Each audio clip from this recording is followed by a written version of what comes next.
is a senior majoring in sociology.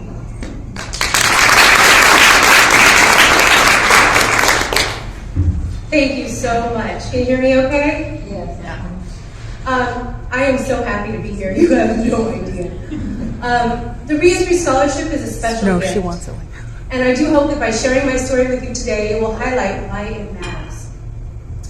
For so many people, women in particular, the academic journey can be a windy road full of false starts.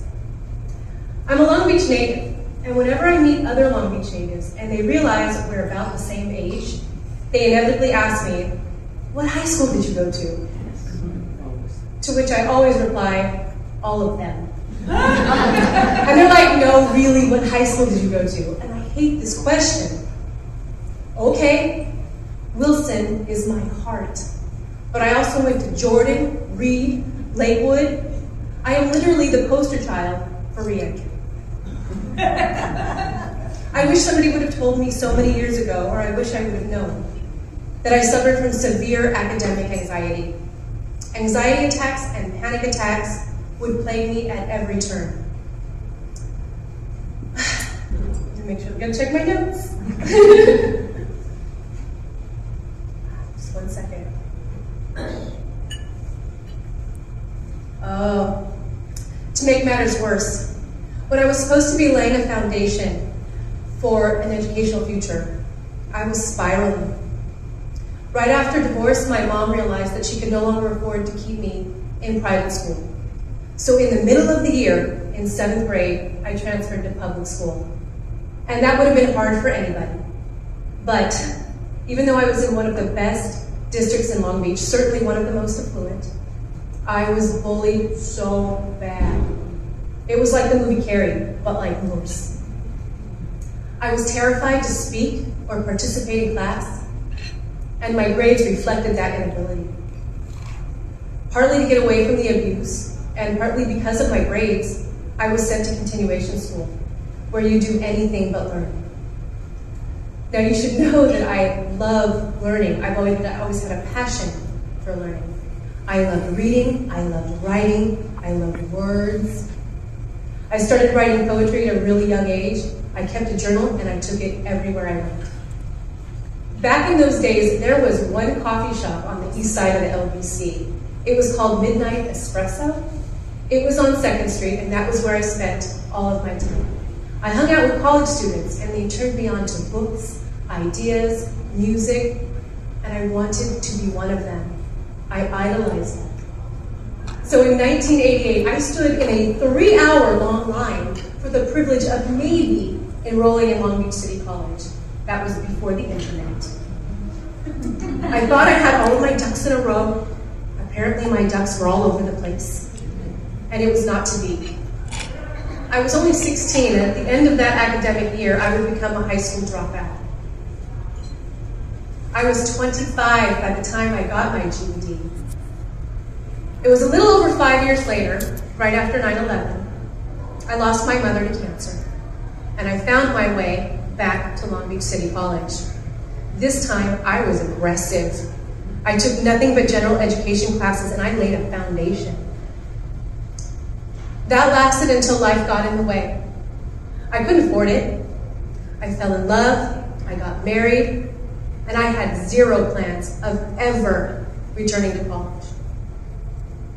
Over a decade would go by.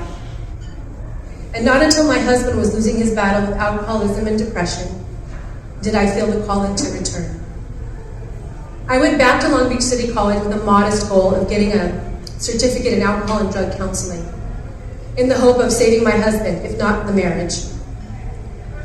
Immediately, my professor, who is sitting here right now recording me, thank you, inspired me to go all the way. So I went back to college to save my husband, but I ended up saving myself instead. That was 2016, and I have not stopped since. Woo! Not through divorce, not through COVID, not through statistics. I am not a scientist, Miss Karen.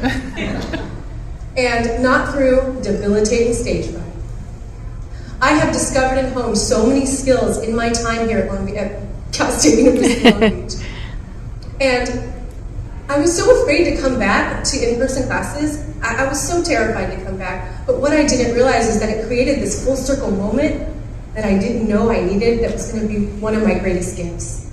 Because after looking at this Mecca, this unattainable space that I never thought was available to me, and watching so many of my friends graduate over the years, I was on campus and there was one moment after my bumpy landing, not going to lie, it was a rough transition, but after I got my bearings, I found myself by the psych building, surrounded by all of these buildings, and it just hit me.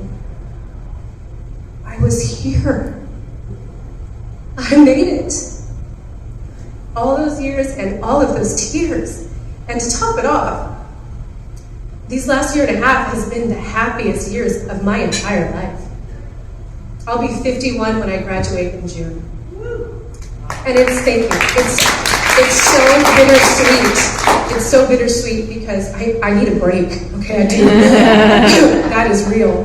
But I'm going to be so sad to see it come to an end. My major in sociology has forever changed my output. My voice of advocacy and inclusion will affect anything and everything that I do going forward. And even though I have huge private sector aspirations, I am feeling pulled in a very political direction. I've been spending a lot of time at local political events, and it's really speaking to my heart. I find myself Googling, how do you design a path to city council?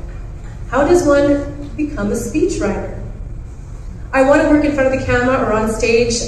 Communication is my thing. Talking to people and connecting with people, that is what I want to do. But this scholarship was such an affirmation, and I just want to thank you so much because the women in my life is defined by the women in it. And even though this is an all-inclusive scholarship and we promote a lot of people and help so many people, it meant so much to me because there's no cause greater or more personal to me than that of other women, you know?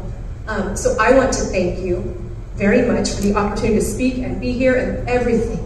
Just thank you so, so much for doing what you do and putting the advocacy of women forward. Thank you.